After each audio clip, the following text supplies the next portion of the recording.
তো আগের ব্লগেই দেখলে যে আমি এসেছিলাম অন্তরার বাড়ি, তো আমি ওখান থেকেই একবারে বেরিয়ে পড়েছি বুনুর সাথে নাচের কম্পিটিশনে যাওয়ার জন্য। আর আমরা পৌঁছেও যাই কসমসে, আর গিয়েই তো তাড়াহুড়ো করে আমরা ভেতরে গেলাম কম্পিটিশনের ওখানে, বিকজ আমরা একটু লেট হয়ে গেছিলাম রেজিস্ট্রেশন করতে। তো এখানে অলরেডি কম্পিটিশন স্টার্ট হয়ে গেছে।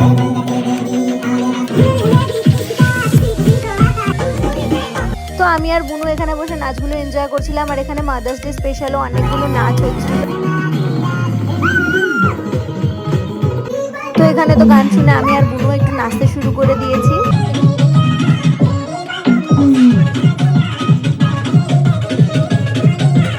তো ওখান থেকে একটা মাদার্স ডে স্পেশাল কেকও কাট করা হয়। তো এই সেলিব্রেশনটার পরে আবার নাচের কম্পিটিশন শুরু করা হয়।